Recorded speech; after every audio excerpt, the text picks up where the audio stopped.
Oke. Ini dari oh ya. Silakan Habib. Bismillahirrahmanirrahim. Bismillahirrahmanirrahim. Alhamdulillahirabbil alamin. Allahumma shalli wa sallim ala sayidina Muhammadin miftahi babi rahmatillah adada ma fi ilmillah salatan wa salaman daimain bidawami mulkillah wa ala alihi wa sahbihi. Allahumma shalli ala sayidina Muhammadin salatan taftahu biha lana futuhal arifin wa tufaqihuna biha fid din wa ala alihi wa sahbihi. Assalamualaikum warahmatullahi wabarakatuh. Para sahabat, teman-teman santri, sahabat santri dimanapun antum berada, khususnya yang saat ini berada di layar monitor bersama saya, dan kaum muslimin dan muslimat yang saat ini menemani saya di YouTube. Alhamdulillah kita bisa bertatap muka kembali dalam keadaan sehat walafiat. Mudah-mudahan kesehatan itu bisa kita gunakan untuk mendekat kepada yang memberikan kita kesehatan, yaitu Allah Subhanahu wa ta'ala. Dan mudah-mudahan kita ditambah kesehatan dan kesehatan sehingga kita bisa hidup dengan nyaman. Amin Allahumma amin.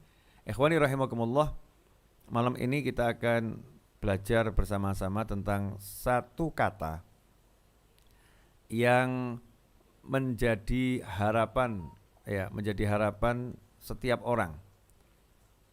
Kata itu adalah solusi. Solusi. Bahasa Indonesianya adalah jalan keluar.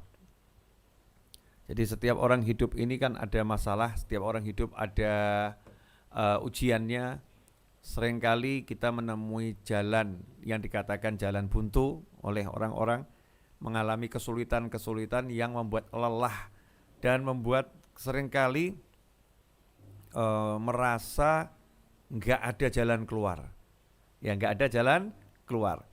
Nah, malam ini kita akan belajar tentang solusi jalan keluar. Insya Allah kita termasuk orang-orang yang selalu diberi solusi oleh Allah Subhanahu wa ta'ala. Amin Allahumma amin. Jadi begini, di studio baru saya ini yang berlatarkan kafe, tempatnya ngopi, saya pilih latar ini akan menjadi latar utama insya Allah di tahun ini dan entah tahun berikutnya, wallahu alam, untuk mengajar. Kenapa saya pilih latarnya kafe? Karena banyak orang suka nongkrong di tempat-tempat orang jualan kopi, ngopi, biar terkesan nyantai. Jadi kita ngopi bareng, ngobrol santai bareng saya bareng antum, antum bareng saya, ngobrol bareng, biar terkesan kita ini tidak lagi belajar, tapi kita lagi bersama-sama minum kopi. Yang menarik dari tempat ngopi adalah, atau tempat orang kumpul minum kopi adalah, di situ ada kenyamanan. Ada kenyamanan di antara yang minum kopi. Tenggelam dengan pikirannya masing-masing. Nah, ikhwani rahimakumullah, bagi yang belum menyiapkan kopinya, maka sebelum dimulai pengajiannya, biar nanti konsentrasinya itu tidak terganggu, kopinya disiapkan dulu. Kalau saya, di depan saya udah tersedia secangkir kopi. Ini Avia Coffee sudah menemani saya. Nanti kita sambil seruput menyeruput dengan bismillah, dan alhamdulillah insyaallah kita akan belajar bareng-bareng. Sebelum saya lanjutkan, saya butuh komen untuk teman-teman yang di YouTube. Tulis komentarnya, gimana studionya, menyenangkan atau tidak. Kalau Habibnya nggak usah dibahas, alhamdulillah kan wajah saya cukup menyenangkan. Menurut saya, perkara orang lain punya pendapat yang berbeda, saya hargai pendapat setiap orang atas diri saya. Nah, cuman saya kan harus bersyukur kepada Allah Subhanahu wa ta'ala. Maka saya katakan alhamdulillah, wajah saya buat saya sangat menyenangkan. Buat saya ini wajib saya bersyukur pada Allah Subhanahu wa ta'ala. Nah, bagaimana studionya ini? Kalau menyenangkan mau saya lanjut ngopi bareng di sini insyaallah. Ikhwani rahimakumullah, solusi dicari, jalan keluar dicari. Jadi banyak orang yang dia itu mencari jalan keluar untuk masalahnya, mencari solusi untuk masalahnya, dan seringkali bingung karena menemukan jalan buntu. Saya nggak mendapatkan jalan keluar, nggak ada solusi lagi dan lain sebagainya. Nah, kenapa ada orang-orang yang merasa nggak punya solusi? Ada orang-orang yang merasa dia terbentur jalan buntu. Jawabannya adalah sederhana, jawabannya mudah. Yang merasa nggak punya solusi, yang merasa ketemu jalan buntu adalah dia yang jalan sendiri. Jalan sendiri, merasa nggak ada yang memperjalankannya. Dia yang jalan sendiri dan merasa nggak ada yang memperjalankannya. Dia yang merasa punya kemampuan. Dia yang merasa punya kekuatan. Nah, itulah orang-orang yang nantinya kalau nggak sadar maka akan mengalami yang namanya kebuntuan, kemudian mengalami yang namanya stres, ya karena dia pakai semua akalnya, dia pakai semua kekuatannya, dia pakai semua kemampuannya, tetap jalan buntu, nggak ada jalan keluar. Nah, beda dengan orang-orang yang berjalan selalu bismillah dengan Allah. Berjalan selalu bismillah dengan mengharap pertolongan Allah. Orang-orang yang berjalan selalu dengan bismillah mengharap bimbingan Allah Subhanahu wa taala. Orang-orang yang berjalan selalu ya bismillah ya mengharapkan keberkahan dari Allah Subhanahu wa taala. Nah, manusia-manusia yang selama perjalanan dari awal sampai kapanpun juga dia tidak melepaskan bismillah, maka hidupnya tidak akan pernah merasakan pusing. Walaupun mengalami pusing. Hidupnya enggak akan pernah merasakan lelah. Walaupun hidupnya itu melelahkan. Walaupun hidupnya melelahkan, hidupnya enggak akan pernah merasa susah. Walaupun hidupnya itu penuh dengan kesusahan, tapi dia enggak akan pernah merasakan semua itu. Kenapa? Karena dia bersandar kepada Allah, dia selalu minta tolong kepada Allah, dia selalu mengharapkan bantuan dari Allah Subhanahu wa taala. Ikhwani rahimakumullah, saya mau ambil contoh yang sangat simpel yang kemarin menjadi khutbah Jumat saya juga di Batu Licin. Kemudian juga menjadi bahasan ngobrol saya bersama Ustadz Yusuf Mansur di telepon. Kemudian obrolan saya juga bersama beberapa sahabat saya yang duduk minum kopi bersama saya, yaitu tentang masalah yang dihadapi oleh para nabi dan rasul. Dalam contoh yang akan saya sampaikan di malam hari ini singkat, masalah yang pernah dihadapi oleh Nabi Yunus alaihissalam. Nabi Yunus alaihissalam itu ada beberapa masalah yang dihadapi dalam perjalanan hidup beliau. Yang mau saya ambil ketika beliau dakwah di kaumnya, kemudian kaumnya tidak ada yang mendengarkan. Dalam arti yang mendengarkan sedikit, yang menolak banyak. Yang menolak banyak, sampai akhirnya beliau mengambil keputusan, beliau mau cari tempat dakwah yang lain, lahan dakwah yang lain. Beliau tinggalkan perkampungannya, tinggalkan tempat di mana beliau berada, alaihissalam, keluar menuju tempat yang lain dengan niatan-niatan yang luar biasa baiknya. Tetapi Nabi Yunus alaihissalam ditegur oleh Allah SWT karena beliau keluar belum pada waktu yang diperintahkan oleh Allah Ta'ala untuk keluar. Jadi Allah belum perintahkan untuk keluar, tapi beliau keluar. Memang nggak ada larangannya ya, Allah nggak melarang, tapi Allah belum memerintahkan. Saat itu Nabi Yunus alaihissalam naik kapal laut. Nah, yang menarik di sini, kapal laut itu tiba-tiba mengalami badai yang luar biasa dahsyatnya, sehingga seisi kapal itu khawatir kalau kapalnya nanti karam dan tenggelam, kapalnya hancur, khawatir. Maka saat itulah mereka mengambil inisiatif. Biasanya ini kalau ada satu yang dilempar, lautnya jadi tenang. Mereka ambil inisiatif untuk diadakan undian. Nah, yang keluar itu nanti yang dilempar. Seperti yang pernah saya sampaikan kepada antum semua, kira-kira kalau kita ada di kapal itu kemudian diundi, maka harapan kita apa? Jangan keluar ya. Sama mungkin ngelirik kanan ngelirik kiri, dia saja, jangan saya. Mungkin begitu ya. Ya, kalau misalnya ada Mas Fadli di situ, ada saya, Mas Novel, ya, ada Mas Suswanto, ada Mas Arif Nugroho, ada Mas Dedi Setiawan di kapal itu ya.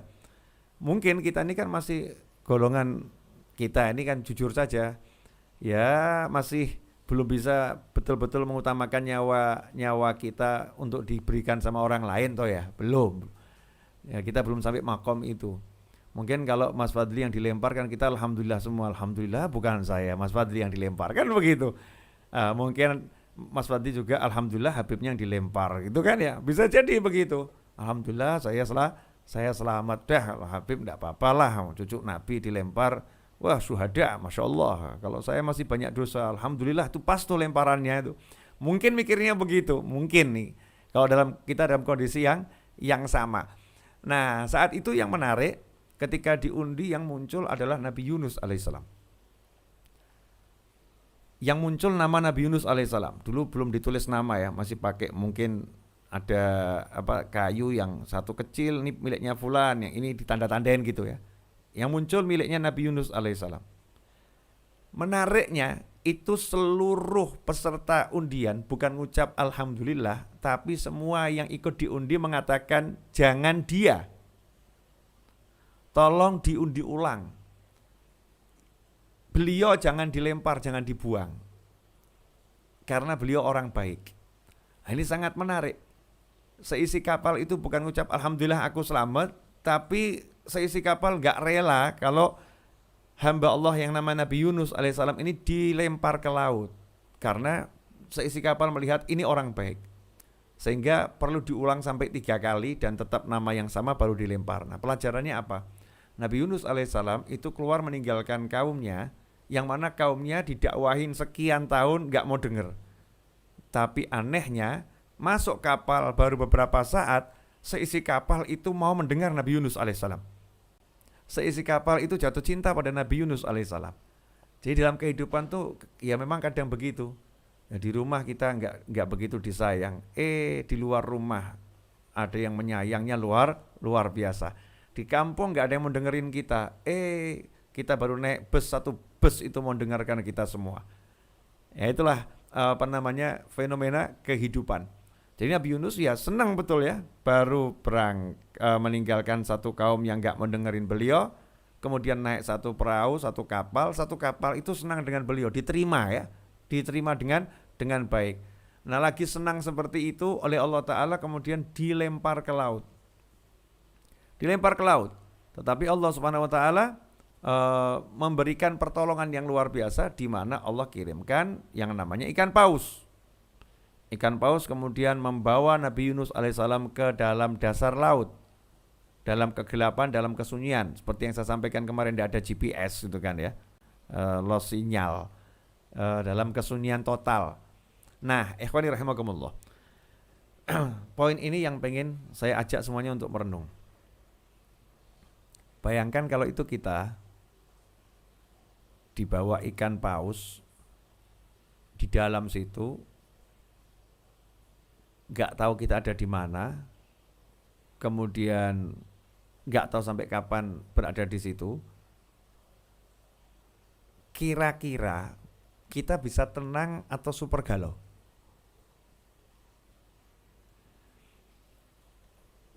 Jangankan kok di dalam perut ikan paus, terperangkap di dalam sebuah gua itu, nggak ada orang tahu, no sinyal. Kira-kira tenang atau galau?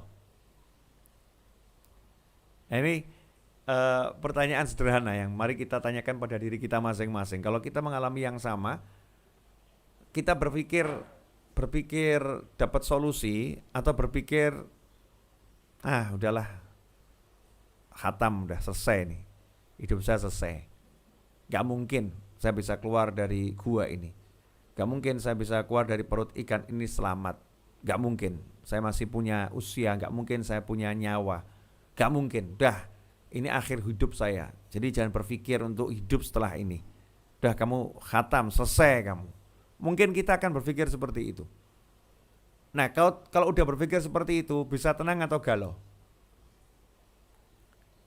Nah, inilah yang perlu dijelaskan kepada setiap orang yang beriman kepada Allah Subhanahu wa taala, bahwasannya jangan terburu-buru menghakimi kehidupan. Jangan terburu-buru menghakimi kehidupan dengan pengetahuan yang kita miliki, dengan ilmu yang kita miliki, dengan prasangka-prasangka yang kita miliki. Jadi kita membuat suatu keputusan bahwasannya hidup saya nggak mungkin setelah ini jadi sukses. Hidup saya nggak mungkin setelah ini menjadi baik. Nggak mungkin setelah ini saya akan mendapatkan kemenangan, keberhasilan. Nggak mungkin. Karena faktanya saya terkurung. Faktanya saya berada dalam perut ikan paus. Nggak mungkin, nggak mungkin, nggak mungkin. Ini adalah pola pikir yang salah. Tapi pola pikir yang benar adalah selama seseorang itu bersandar pada Allah Subhanahu wa taala, maka tidak ada kata tidak mungkin. Sebab kalau udah berhubungan sama Allah, yang nggak mungkin jadi mungkin.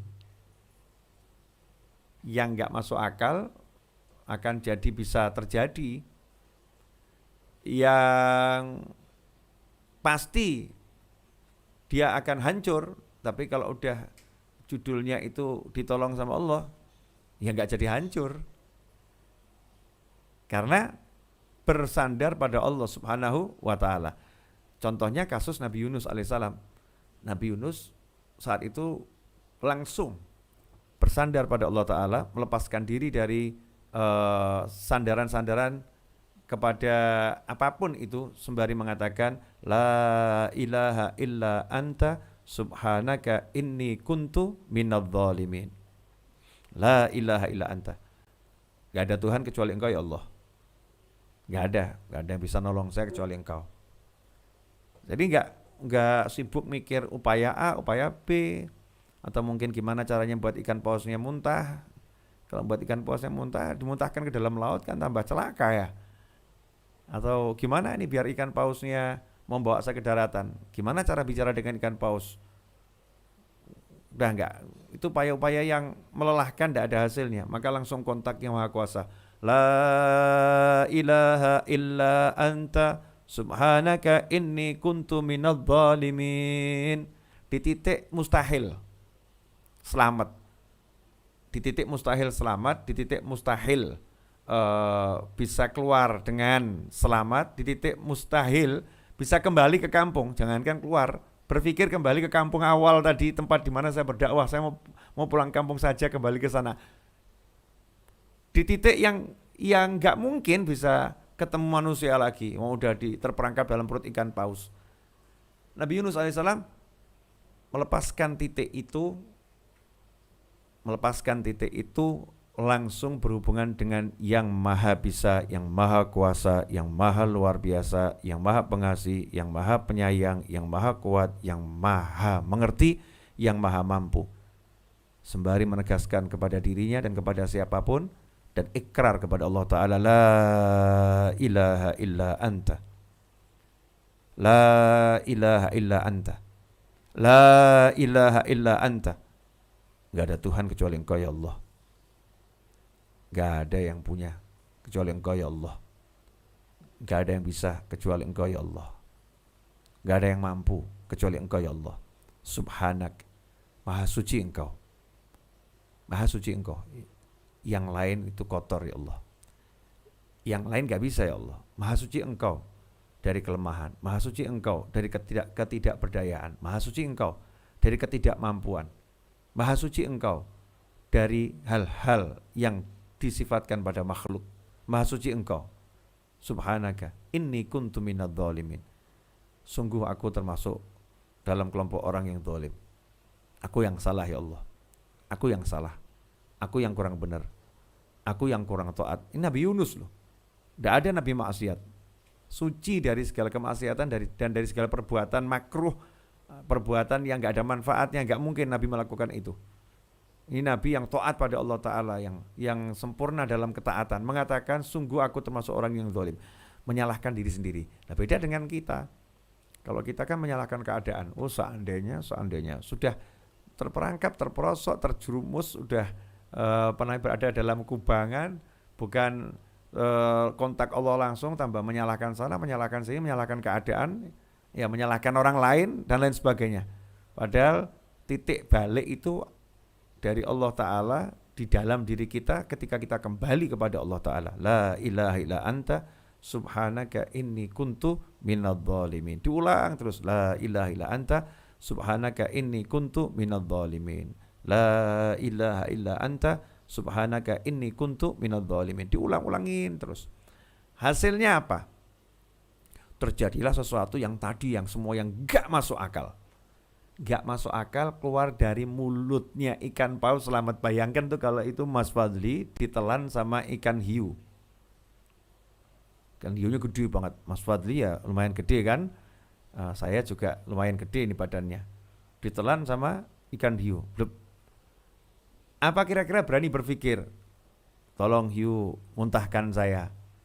Nah kalau dimuntahkan di tengah laut, ya innalillah, kelelep, tenggelam. Ya, mungkin kena tekanan dalam laut hancur itu. Katanya kalau di laut itu kan semakin dalam tekanan semakin kuat. Bisa hancur kendang telinganya, bisa hancur. Ya, dadanya bisa remuk itu. Karena tekanan udara yang di dalam itu katanya ya, saya nggak tahu. Nah, sebetulnya kan untuk selamat dari perut ikan paus itu sendiri adalah sesuatu yang mustahil. Oh, ikan paus tuh nggak mau di tepian kok, sukanya di dalam, mainnya di dalam laut, badannya gede. Tapi kalau udah Allah yang la ilaha illa anta, Allah yang bicara, nggak ada yang bisa nolong saya kecuali Engkau, yang bisa nolong saya cuma Engkau, yang maha kuat hanya Engkau.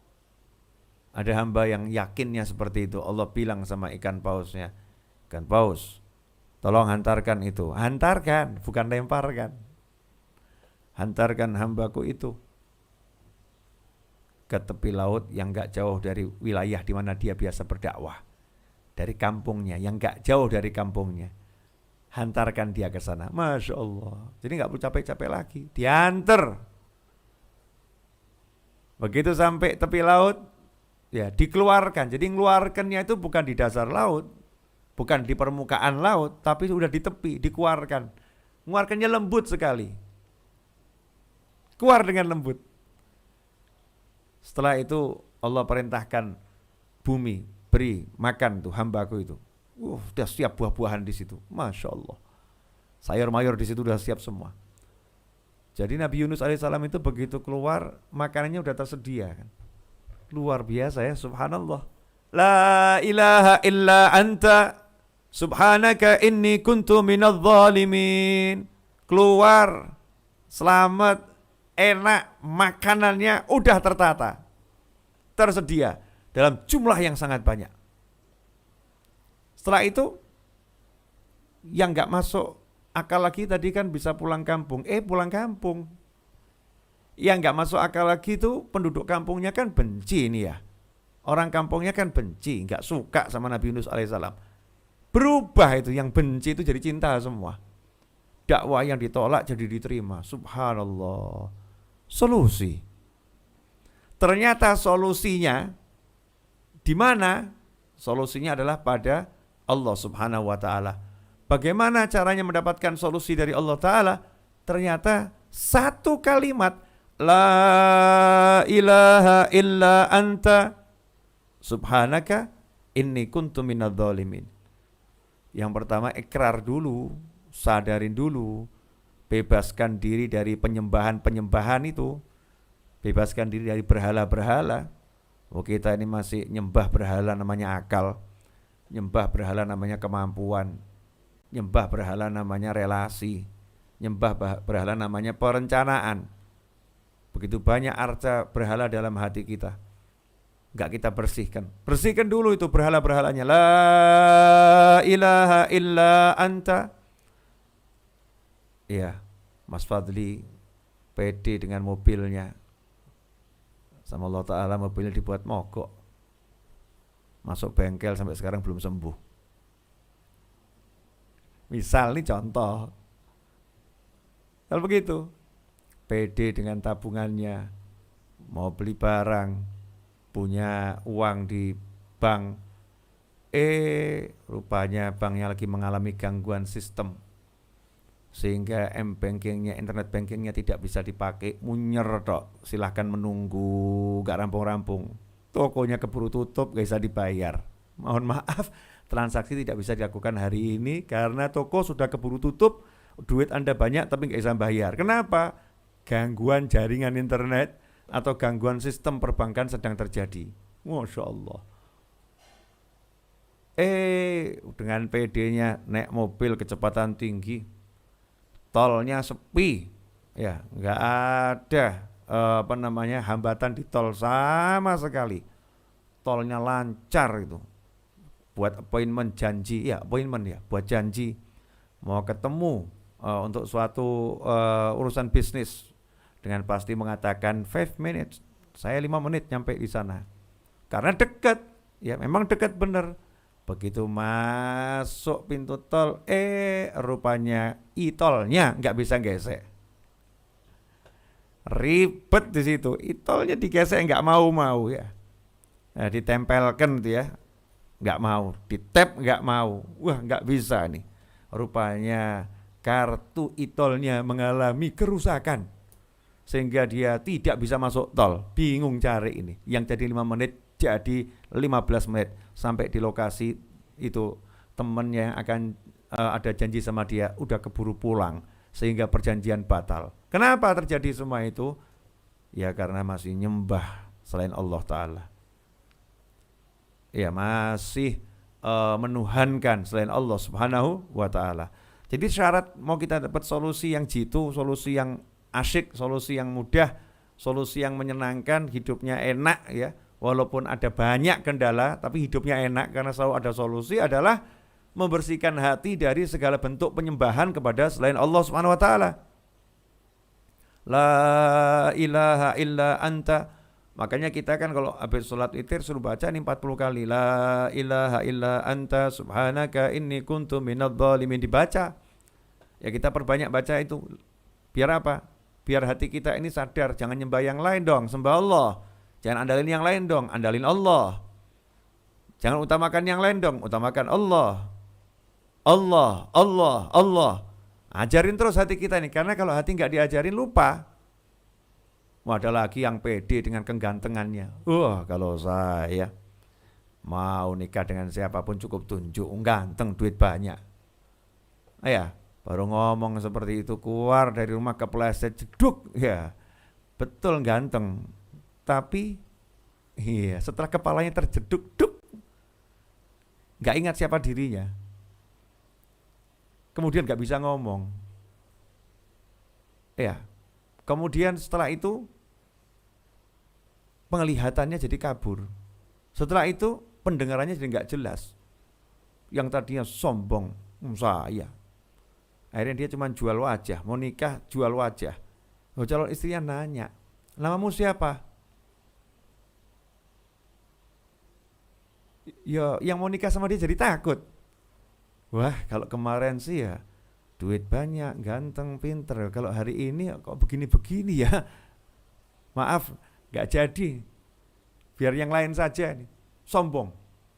Karena masih nyembah kegantengannya, menyembah kecantikannya, menyembah kepandaiannya, menyembah harta simpanannya. Itu yang disembah, yang diagung-agungkan, yang diutamakan, yang diandalkan, yang dielu-elukan.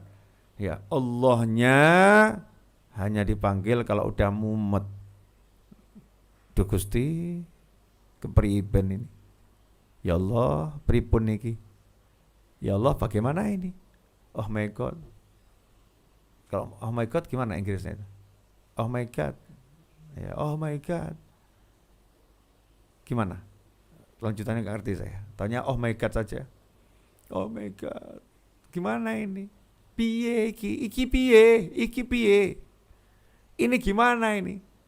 Baru manggil Allah Ta'ala, ya Allah. Baru teriakin Allahnya, ya Allah, Seperti yang saya sering sampaikan di ceramah.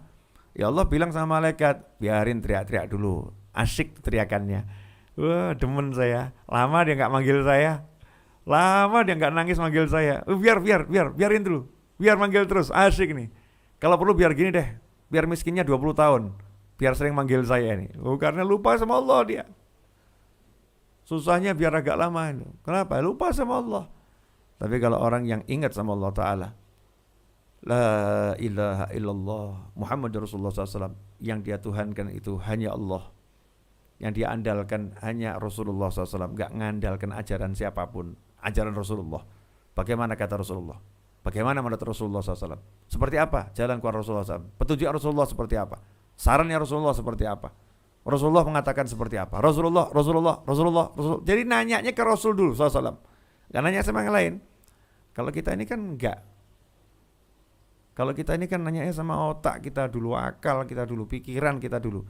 Enggak nanya sama Allah, enggak nanya sama baginda Muhammad sallallahu alaihi wasallam. Nabi Yunus mengajarkan la ilaha illa anta. Bersihkan diri dari sesembahan selain Allah. Subhanaka.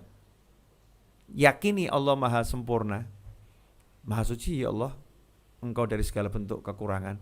Maha suci engkau ya Allah dari segala hal yang sifatnya pada makhluk. Jadi kalau udah minta tolong sama Allah, ya kamu jangan berpikir sebagai dirimu. Wah, kalau aku emang nggak bisa, kalau aku emang lemah, kalau aku. Lah kalau Allah, nah, kalau Allah yang udah mau, kalau Allah yang pengen, kalau Allah yang berkehendak, kalau Allah kan ya bisa. Jadi kata kalau saya buang dulu, subhanaka inni kuntu minadz zalimin. Terus tak iktiraf, ngaku memang ya saya pantas dibeginikan, ngomong saya banyak dosa. Enggak ada dosa aja ya pantas, apalagi banyak dosa. Pantas saya dibeginikan, pantas saya direndahkan, pantas saya dihinakan, pantas saya ditipu, pantas. Kemudian connect ke Allah Ta'ala. Nah di situ langsung masalah yang gede tadi menjadi sumber kemenangan. Masalah terbesar Nabi Yunus saat itu adalah berada dalam perut ikan paus. Ternyata ikan pausnya disuruh mengantarkan pada kemenangan. Nah, asik ya. Ini kalau kita udah paham ilmu begini kan tinggal satu masalahnya toh. Meyakininya atau tidak. Kalau meyakininya kan ya tenang. Kalau nggak mau yakin tuh gimana ya? Masa nggak yakin sama Allah Ta'ala kan ya, na'udzubillah min dzalik. Saya dengar pelajaran dari Habib Umar bin Muhammad bin Salim bin Hafid dalam sebuah ceramahnya yang ringkasnya begini. Kamu lihat orang-orang yang mencari kekuasaan, dia akan ditinggal sama kekuasaannya.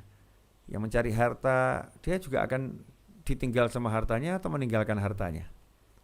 Yang mencari popularitas, ya dia akan ditinggalkan sama pengikutnya, menjadi nggak populer lagi dan seterusnya. Tapi lihat sampai hari ini, dari zaman dahulu kala sampai hari ini, orang-orang yang mencari Allah Ta'ala selalu jadi pemenangnya. Yang cari Allah itu, cari ridhonya Allah Ta'ala, selalu jadi pemenangnya dalam kehidupan ini. Cek, gak ada judulnya Nabi Musa ngelawan Fir'aun, Fir'aun menang, itu gak ada kan. Pemenangnya siapa? Ya Nabi Musa. Gak ada Nabi Nuh melawan banjir, yang menang banjirnya. Yang menang siapa? Ya Nabi Nuh. Gak ada judulnya Nabi Ibrahim sama Namrud, yang menang Namrudnya. Gak ada, yang menang ya Nabi Ibrahim. Gak ada judulnya, ya gak ada judulnya Ashabul Kahfi itu kalah. Yang menang ya Ashabul Kahfi. Gak ada judulnya orang jahat terus bahagia. Gak ada dalam kehidupan ini. Tanya dari zamannya dahulu kala sampai sekarang. Yang jahat itu pada titiknya ya akan hancur. Tapi orang yang bertakwa selalu menang, selalu dapat pertolongan, selalu dapatkan kenyamanan, selalu dapatkan ketenangan, selalu dapatkan kebahagiaan. Nah kalau udah tahu kehidupan itu kita bisa lihat dengan kasat mata seperti itu, lah kenapa kita tidak contoh yang menang gitu loh. Tidak contoh yang sukses dalam arti yang sebenarnya. kita nggak mencontoh para anbiya wal mursalin, aulia was solihin. Kenapa kita sibuk mencontoh yang kalah? Kita sibuk mencontoh yang susah, pada hakikatnya betul-betul susah. Naudzubillah min dzalik. Ikhwani rahimakumullah. Karena itulah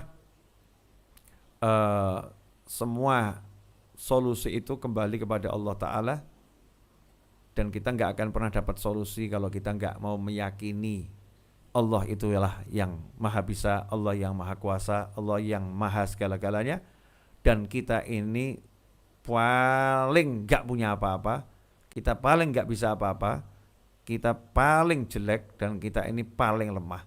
Kalau udah kita meyakini Allah dengan segala kelebihan dan kita dengan segala kekurangan, dan kita berlepas diri dari diri kita, dari kemampuan kita, kita bersandar pada kemampuannya Allah Ta'ala, kemahakuasaannya Allah Ta'ala, maka kita akan mendapatkan solusi apapun kondisinya.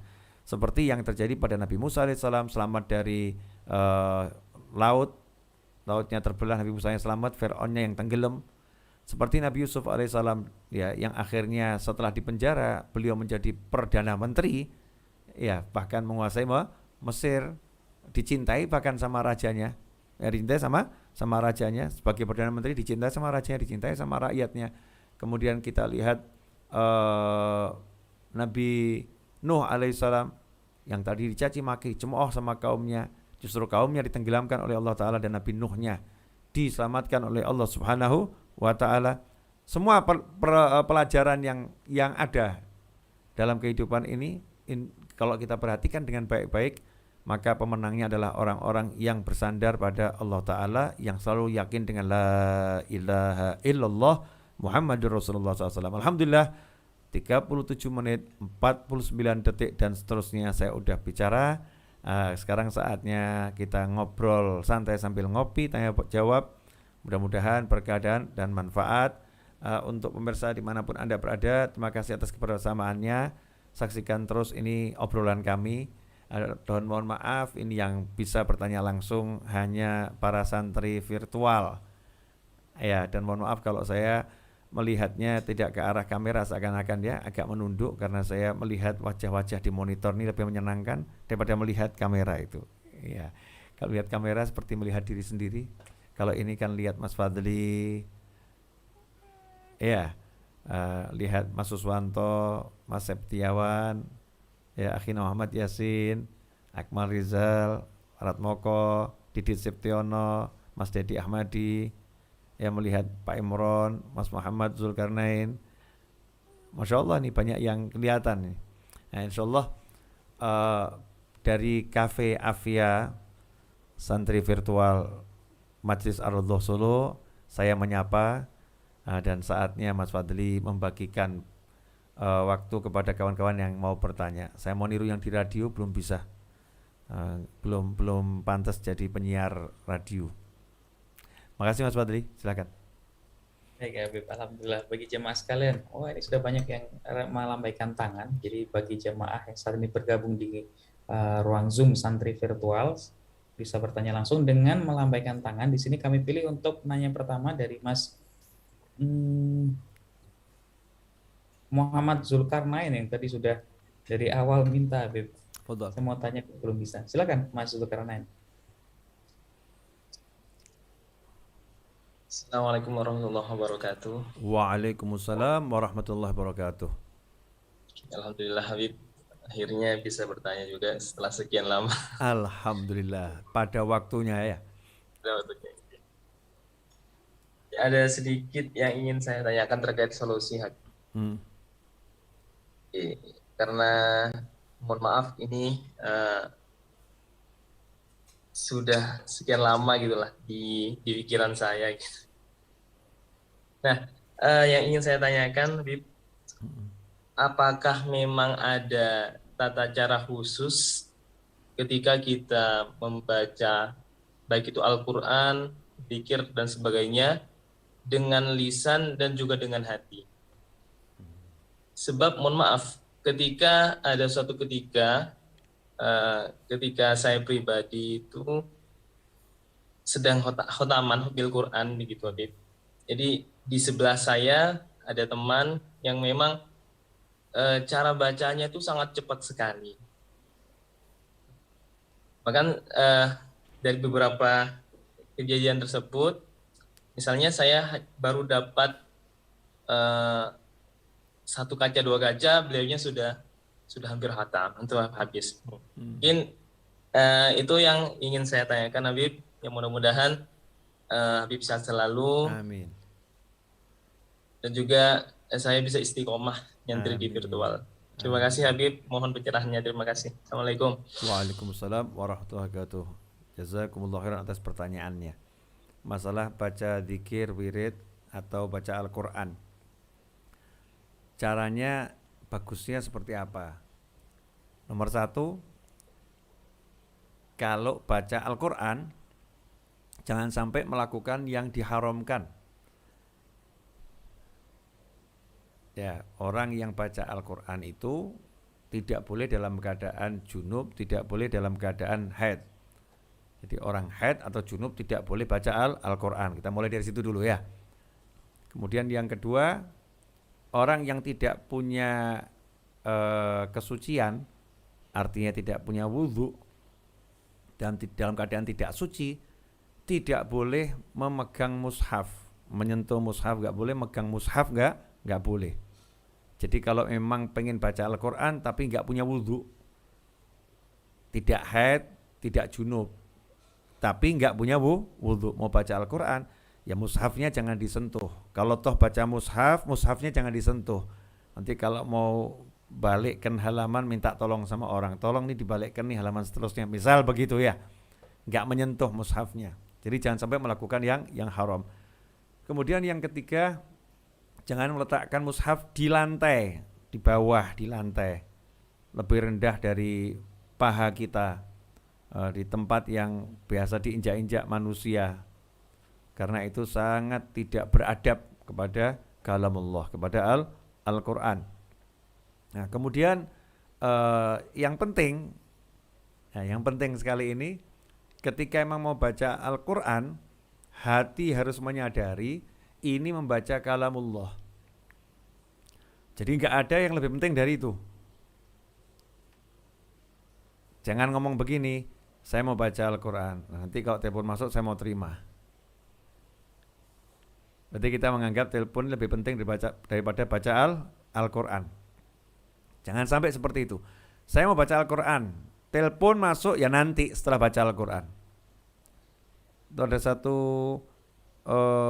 ulama di Yaman sana, di Hadramut, dan beliau seorang pebisnis juga. Kebetulan dapat berita kalau barang dagangan yang beliau pesan dari luar negeri itu kemungkinan besar dirampok. Kontainernya dulu kan naik onta ya, dirampok. Karena sampai hari ini barangnya nggak datang-datang gitu.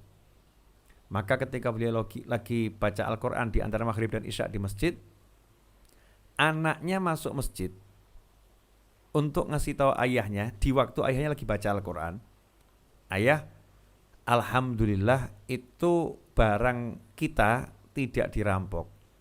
Memang ada kendala dalam pengiriman, datangnya terlambat. Jadi ontanya lagi agak ngambek gitu ya, nggak mau jalan, sehingga terlambat pengirimannya saja. Ini udah nyampe semua, sekian kontainer kalau bahasa sekarang, itu selamat, nggak ada masalah apa-apa. Ayahnya ngomong, kamu menghentikan saya baca Al-Quran hanya untuk urusan dunia ini. Keluar dari masjid ini, semua harta yang dibawa onta-onta tadi, bagikan kepada muslimin dan muslimat. Serupiah pun, sepeser pun saya tidak mau memiliki harta yang menyebabkan engkau menghentikan saya baca Al-Quran. Kemudian anaknya dihukum. Karena engkau tidak punya adab terhadap Al-Quran, maka mulai hari ini kamu tidak boleh ketemu ayah selama 1 tahun. Kamu ayah titipkan di pondok pesantren di luar kota sana. Beda dengan kita lagi ngaji, wah anaknya datang, ayah, alhamdulillah, ini ada yang transfer 10 juta, oh masya Allah anak soleh, cuma 10 juta, Qurannya disingkirkan, ngobrol duit nih sama anak. Nah, ini Bedanya adab ya, adabnya orang-orang soleh dengan adab kita pada kalamullah. Kalau kita udah ngaji itu pokoknya yang lain nggak ada, yang ada ya kalamullah, Al-Quran. Itu harus bisa kita taruh di hati kita. Ini kadang yang menyedihkan itu Al-Qurannya jadi seperti apa gitu ya. Yang lain jadi Al-Quran jadi seperti suatu yang dianggap apa gitu. Nggak punya nilai gitu, nggak berharga. Sehingga bisa disisipin yang lain. Kita lagi ngobrol sama orang disisipin kan kayak marah. Saya lagi ngobrol, jangan kamu ganggu. Nanti kalau saya selesai baru kamu bicara sama saya. Ngobrol sama orang begitu kan, nggak mau diganggu. Saya lagi bicara, jangan tegur-tegur dulu. Nanti ya, tahu adab. Saya lagi ngobrol. Nak tahu adab nih. Lihat nih, bapak lagi ngobrol sama ibu. Jangan disela-sela, panggil-panggil. Nanti tunggu bapak ibu selesai baru kamu ngobrol. Sama orang kita lagi ngobrol nggak mau diganggu. Nah kita ini baca kalamullah, kok justru kita cari gangguan kan? Ya na'udzubillah min dzalik.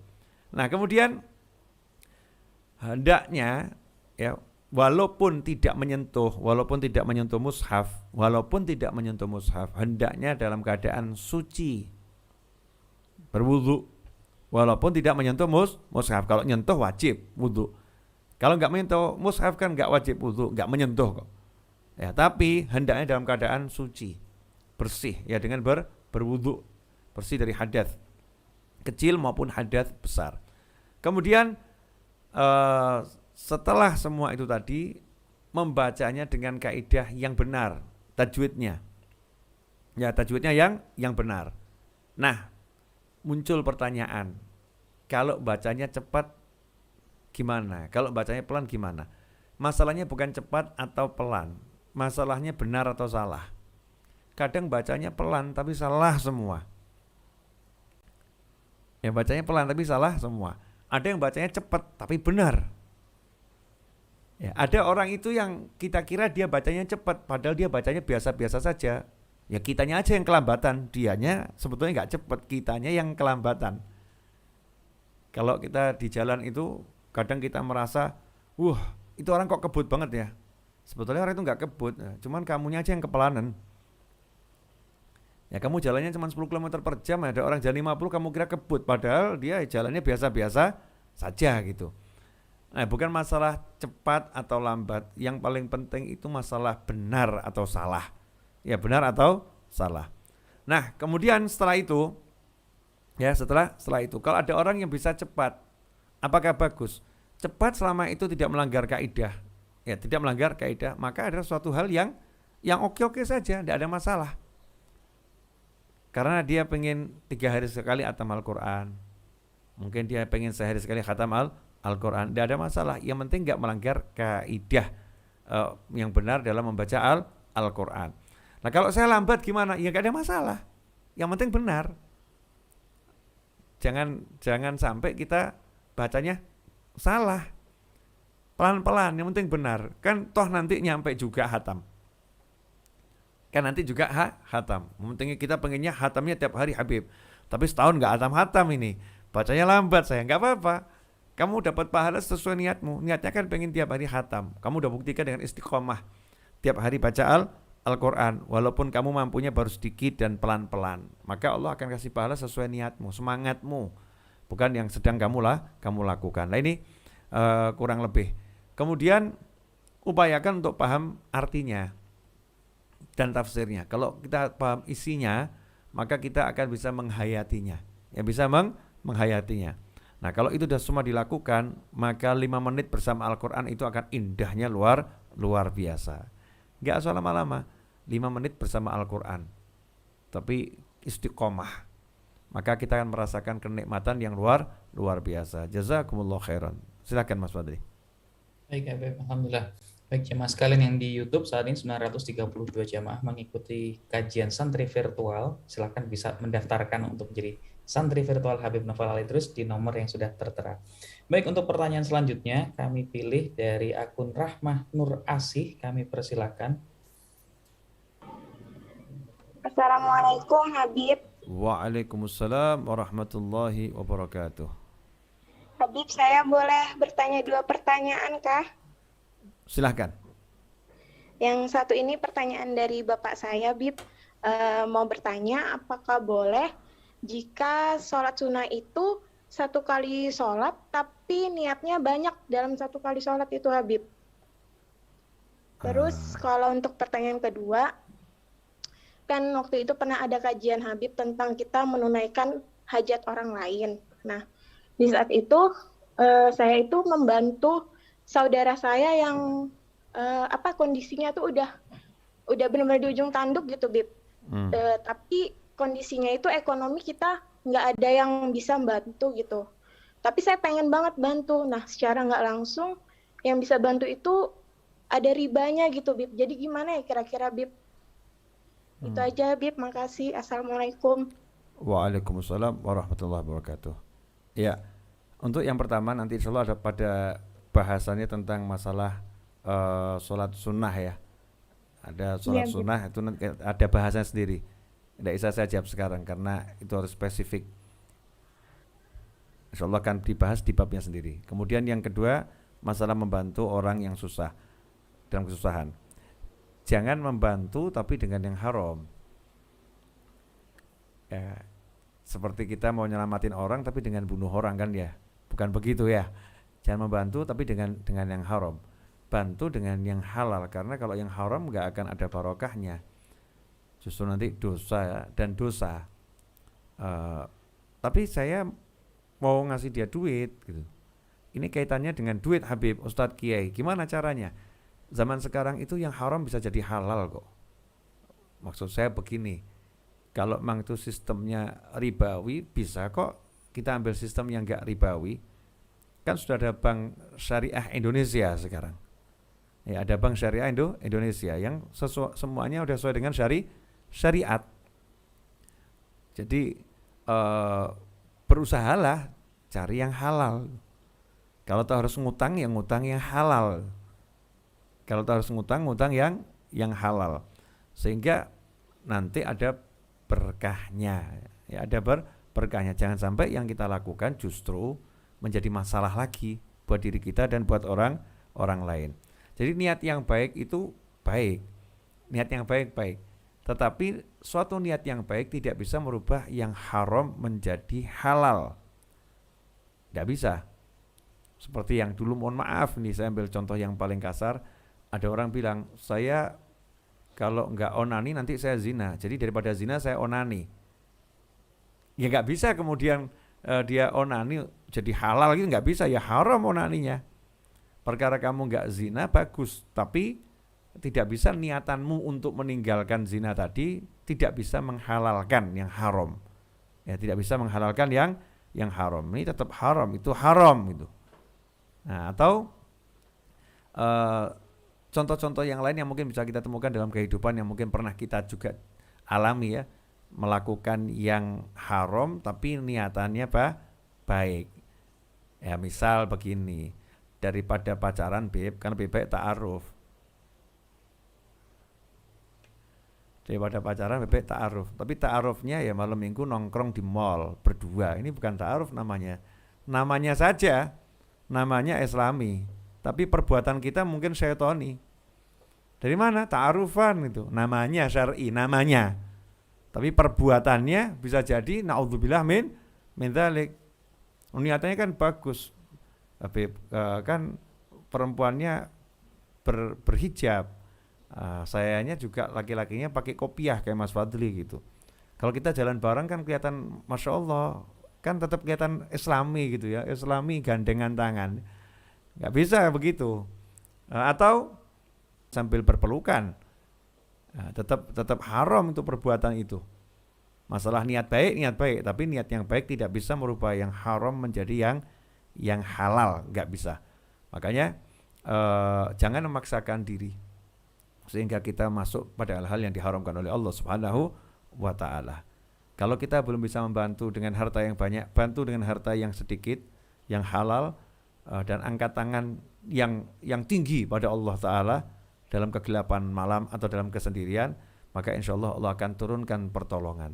Terima kasih.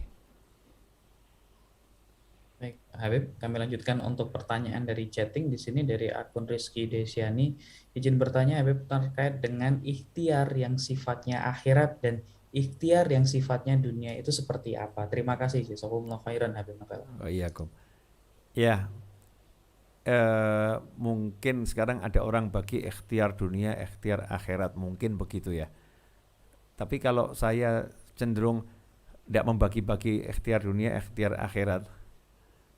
Karena kalau ikhtiar dunia dalam konotasi saya dunia tetap jelek gitu. Tapi kalau akhirat itu walaupun sifatnya duniawi kan, kalau akhirat ya akhirat itu. Jadi saya nggak mau bagi-bagi ada ikhtiar dunia, ikhtiar akhirat, enggak. Berikhtiarlah ya, usaha saja. Nah, usahanya disesuaikan. Nomor satu manusia itu apapun urusannya kan, usahanya nomor satu adalah minta tolong sama Allah Ta'ala. Itu nomor satu. Bersandar sama Allah Ta'ala, minta tolong sama Allah Ta'ala.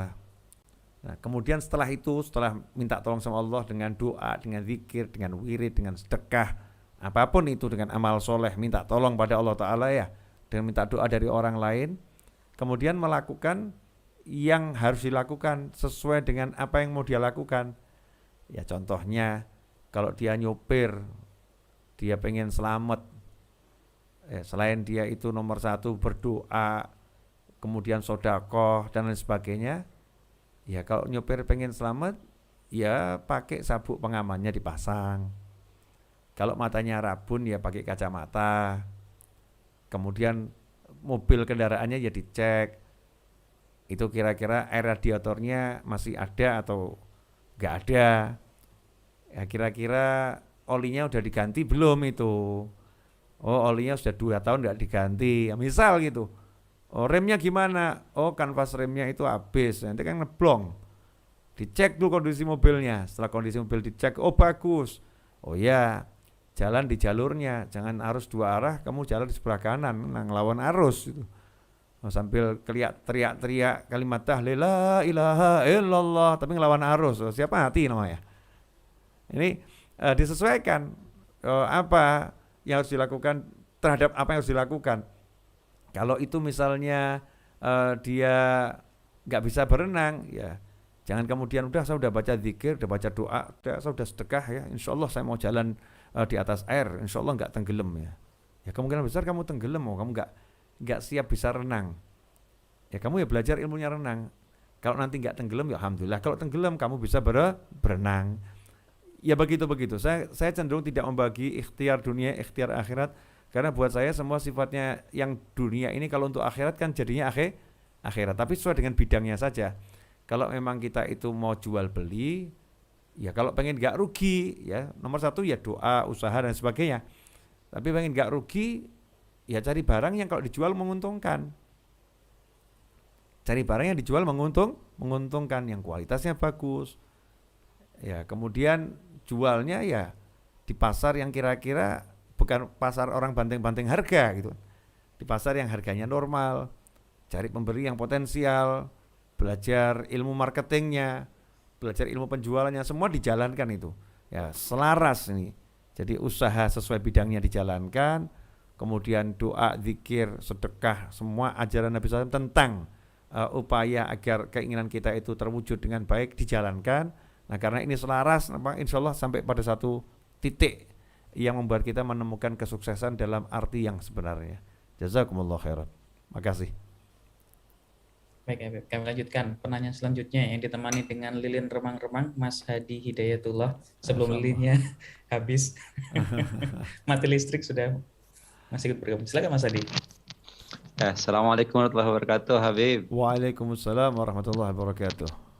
Sebelumnya terima kasih Habib sudah diterima jadi santri meskipun virtual. Doakan semoga lain waktu bisa berjumpa. Amin. Saya terima kasih juga sudah diterima sebagai pengasuh pesantren meskipun cuman virtual. Ya. Ini saya mau nanya satu yang sudah menari-nari di otak saya dari kemarin, menanyakan ke Ustadz belum ketemu aja ya. Wah, Mas Hadi, ini bahasamu ini sungguh indah. Bahasamu sungguh indah. Pertanyaan yang sudah menari-nari di otak saya. Berarti pertanyaannya ini sangat menyenangkan ini. Asyik ini. Silakan. Ada satu hadis tolabul ilmi faridatun ala kulli muslimin wal muslimatin, yang artinya itu kurang lebih diwajibkan bagi kaum muslimin muslimat untuk mencari ilmu. Nah, wajib di situ hukumnya kalau kita tidak belajar, apakah dosanya seperti sholat gitu? Karena ada sebagian ustadz saya pernah mendengar itu dosanya katanya sama seperti dosa kita meninggalkan sholat atau meninggalkan ibadah-ibadah yang diwajibkan sama Allah yang lain. Nah, itu. Saya belum apa ya, karena saya belum paham mungkin lebih jadi bertolak sok di apakah itu betul gitu. Makanya saya penasaran ya, mohon pencerahannya dari Habib, semoga bisa menjawab. Amin. Kita pasti bisa menjawab. Amin. Insyaallah. Jazakumullah khairan. Akhina hadi hidayah. Itu aja Habib. Turnuhun. Terima kasih. Sama-sama. Jadi begini. Talabul ilmi fardhatun ala kulli muslimin wa fi riwayah talabul ilmi fardhatun ala kulli muslimin wa muslimah. Cari ilmu itu wajib hukumnya buat muslim. Nah, di riwayat yang lain ada mengatakan cari ilmu wajib hukumnya buat muslim laki-laki maupun muslim perempuan. Nah, yang dimaksud itu cari ilmu yang bagaimana? Cari ilmu sihir wajib apa haram ya? Haram lah. Kan begitu. Jadi bukan semua ilmu wajib dipelajari. Ya, bukan semua ilmu wajib dipelajari. Maka dari situ terbagi ilmu itu menjadi ada ilmu yang fardu ain, ada ilmu yang fardu kifayah. Ada ilmu yang wajib dipelajari setiap individu, ada ilmu yang wajib dipelajari oleh salah satu dari suatu kelompok individu. Kalau satu udah belajar maka yang lain gugur kewajibannya. Termasuk ilmu yang wajib fardu ain adalah ilmu yang terkait dengan hukum-hukum ibadah yang wajib setiap orang itu untuk mengamalkannya. Seperti ilmu sholat. Setiap orang yang baligh dia wajib sholat, maka setiap orang yang baligh wajib sudah punya ilmu sholat. Setiap orang yang baligh wajib sudah punya ilmu sholat. Karena sholat itu tidak akan sah kecuali dengan wudhu. Maka pelajari ilmu wudhu buat orang yang baligh itu hukumnya wajib. Jadi orang baligh kok nggak bisa ilmu wudhu, maka dia berdosa. Ya, dia berdosa karena dia wajib berwudhu untuk sholat. Karena suci dari hadas besar itu disyaratkan dengan mandi janabah, maka mandi janabah ini hukumnya kan wajib untuk bersuci dari hadas besar. Berarti belajar ilmu mandi wajib buat orang yang sudah baligh hukumnya adalah wajib. Nah, ini fardu ain. Kalau enggak mau belajar ya dia berdosa. Nah, itulah ilmu yang wajib. Jadi ilmu yang wajib adalah ilmu yang wajib dipelajari tentang kewajiban seseorang ketika dia mencapai usia baligh. Ilmu haji wajib enggak? Wajib. Kapan wajibnya? Kalau memang dia sudah wajib haji. Ilmu puasa wajib enggak? Wajib. Kapan wajibnya?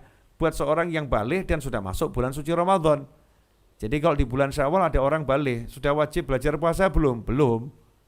Syawal, Dzulqa'dah, Dzulhijjah, Muharram, Shafar, masih panjang itu Ramadannya. Dia belum wajib belajar ilmu puasa karena belum bulan Ramadan. Tapi nanti di bulan Ramadan dia sudah harus bisa ilmu puasa. Makanya kalau dia belajar di bulan Rajab, dia yakin udah bisa khatam ilmu puasa, ya sudah, kewajibannya terpenuhi. Nah, ada yang fardu sifatnya fardul kifayah seperti ilmu warisan. Ilmu warisan ini kan wajib bagi waris sesuai hukum Islam, kan hukumnya wajib. Padahal setiap orang pasti akan mati loh. Kita kan pasti akan meninggal dunia. Pasti. Sejelek-jeleknya kita kan juga punya warisan toh. Semiskin-miskinnya kan dia punya warisan, entah itu kopiah satu kah atau apa itu. Nah, setiap orang yang meninggal kan warisannya nanti ada pembagiannya. Nah, pembagiannya kan harus sesuai dengan hukum ilmu waris hukum Islam. Nah, berarti belajar ilmu waris ini apakah setiap orang harus tahu?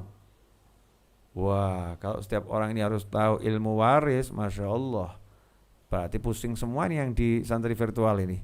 Kenapa? Itu ilmu yang gak mudah, kaitannya dengan matematika. Ya, dengan matematika itu ilmu hitung menghitung, kaitan dengan kalkulator, ada ilmunya khusus. Maka syariat memberikan keringanan, kewajibannya menjadi fardu kifayah. Di satu wilayah kalau sudah ada yang bisa ilmu warisan, maka selesai, diwakili sama yang lain. Ilmu kesehatan hukumnya apa? Fardu kifayah. Kalau satu kampung nggak ada yang bisa ilmu pengobatan kesehatan, maka satu kampung itu akan berdosa. Kenapa?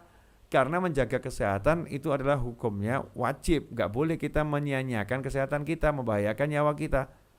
Makanya kalau ada orang kok kemudian di satu wilayah dia belajar ilmu kedokteran jantung misalnya, untuk mengobati orang-orang yang sakit jantung, maka kewajibannya sudah diwakili oleh dokter tersebut. Ya. Itulah fardu kifayah. Jadi ada dua, ada fardu ain, ada fardu kifayah. Nah, yang dimaksud dalam hadis ilmu yang wajib pelajari adalah ilmu tersebut, ilmu fardu ain atau ilmu fardu kifayah. Kalau yang sunnah hukumnya sunnah. Ya, yang sunnah hukumnya sunnah. Jadi misalnya ilmu pakai sandal ala Nabi SAW, hukumnya apa? Sunnah untuk dipelajari.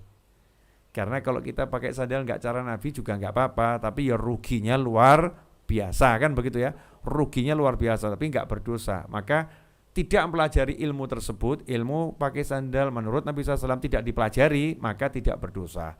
Tapi mempelajarinya kemuliaan yang luar biasa. Hakadha, insyaallah cukup jelas ya, akhina hadhidayatullah. Makasih banyak. Silakan Mas Fadli. Baik, bismillah. Kami lanjutkan untuk penanya dari santri virtual dari akun Arif Nugroho, Mas Arif. Nah, sudah aktif, silakan. Bismillahirrahmanirrahim. Assalamualaikum warahmatullahi wabarakatuh, Habib. Waalaikumsalam warahmatullahi wabarakatuh. Kesempatan kali ini.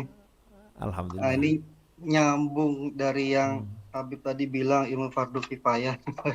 Ini ada pertanyaan dari ibu saya sebetulnya, titipan dari ibu.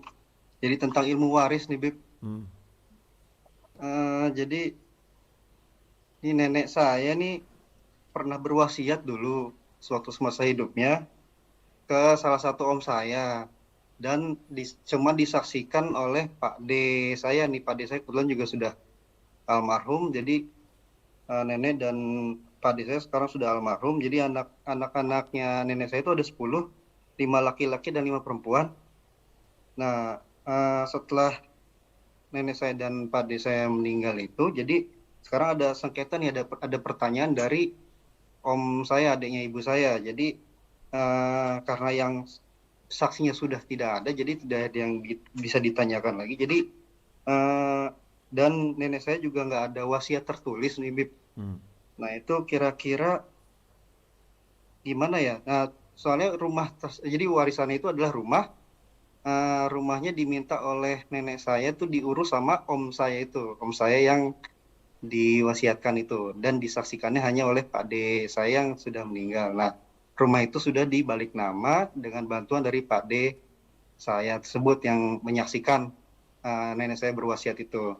Nah, ketika sudah meninggal, nenek saya sudah meninggal, om saya ini menanyakan statusnya seperti apa, karena waktu pas dimintakan tanda tangan untuk membalik nama rumah itu tidak diterangkan secara detail oleh saudara-saudaranya gitu. Karena waktu itu juga kebetulan yang hadir hanya Pak D saya kan dari 10 anak itu, jadi hanya 2 yang hadir dan yang lainnya tidak ada yang hadir. Jadi dipertanyakan statusnya oleh adiknya ibu saya itu. Nah, kira-kira untuk waris seperti itu statusnya gimana, Bib? Dan solusinya seperti apa ya biar biar semua damai lagi lah, Bib, karena Siap. semua awalnya rukun, dan jadi karena ada ada gap lah, Bib, di antara saudara-saudara ibu saya nih.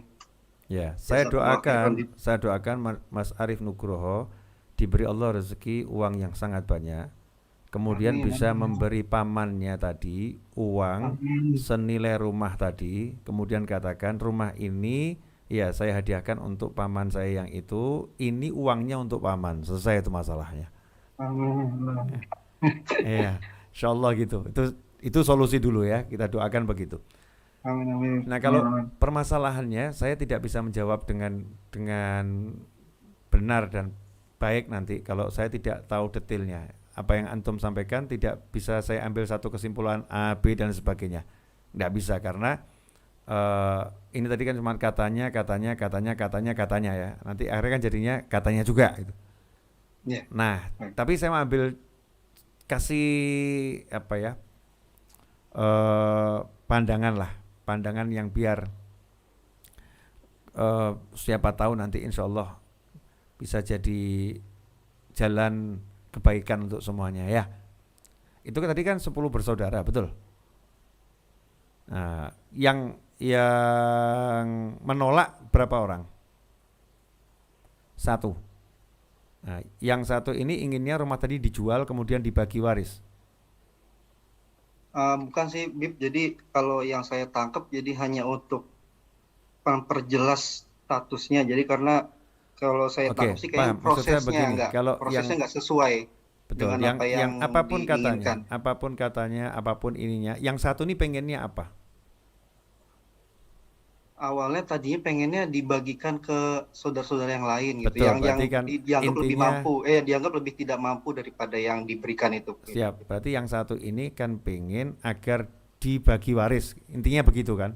Ya, betul. Nah, yang lain pengennya gimana? Yang lain sih ikut apa kata nenek saya, jadi Oke, yang terserah lain apa percaya. kata ibu saya, Yang terserah lain apa kata nenek saya gitu. yang lain percaya bahwasannya rumah ini sudah diserahkan kepada yang bersangkutan. Betul begitu? Ya, betul. Nah, gini aja.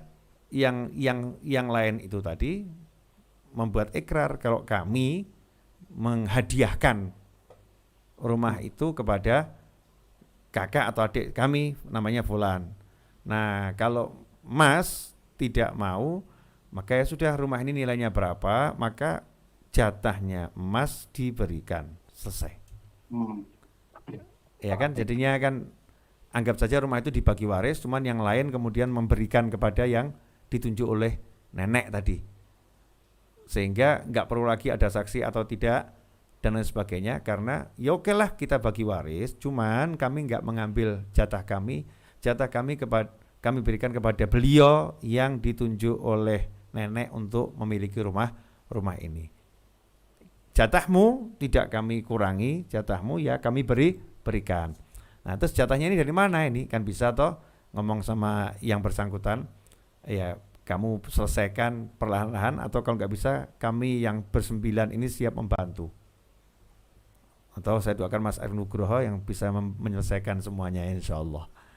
Nah, itu nanti kalau udah begitu jadinya enak. Jadi anggap saja memang nggak ada wasiat gitu aja lah, anggapnya begitu. Dibagi waris, tetapi yang 9 tadi mengikhlaskan untuk yang ditunjuk nenek, yang 1 kasih jatahnya, sehingga semuanya merasa terpenuhi hak-haknya.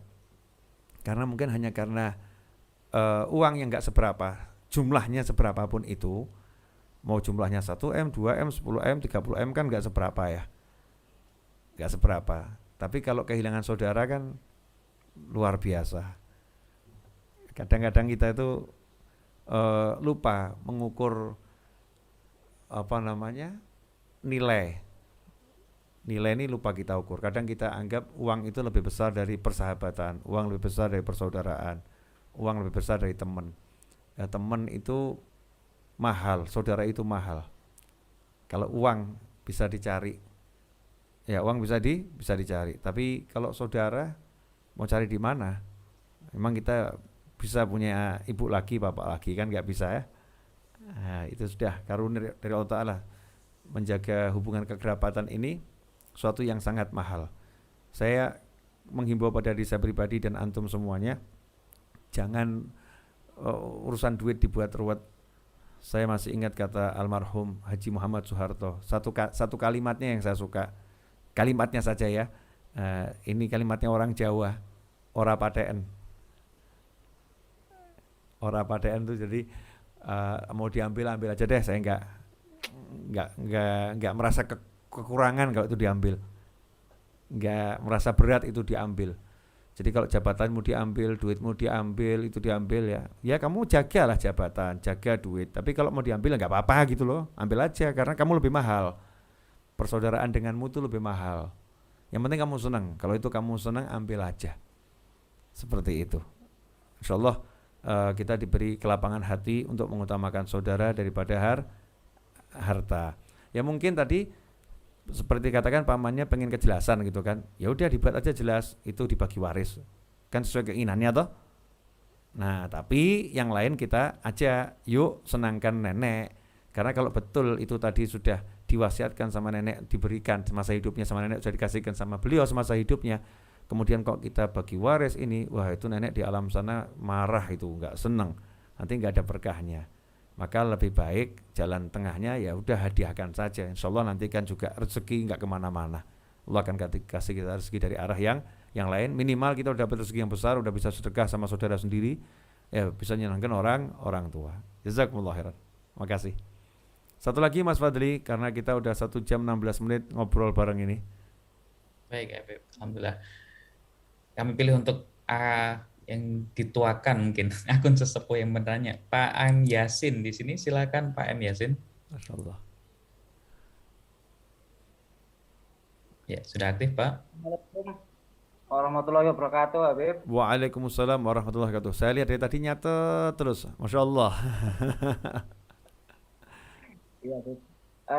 Ini mohon Habib, amalan tadi yang wiridnya Nabi Yunus itu sebaiknya diamalkan seperti apa, Habib? Seperti itu, Habib. Siap. Ya, nanti insya Allah saya akan bagi untuk para santri di grup ya. Jadi buat pemirsa itu biar penasaran. Ya, buat pemirsa biar penasaran. Enaknya kan dibaginya buat santri-santri aja di grup. Ya kan? Kalau buat pemirsa gak usah lah. Nanti pemirsanya dapat wiridnya jadi senang semua gitu. Wah, pasti diprotes nanti. Nah, diprotes sama orang banyak nanti Mas Fadli. Gimana sih kok nggak dibagi di YouTube juga sama yang lain? Udahlah. Jadi zikir Nabi Yunus itu sebetulnya Allah janjikan dalam Al-Quran. Coba kita cek ayatnya ya, biar saya nggak salah. Kita cari sebentar saja.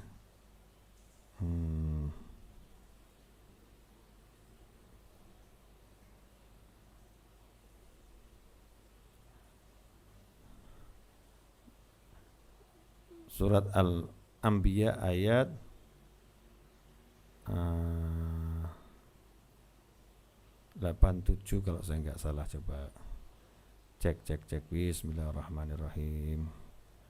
Al-Anbiya 87.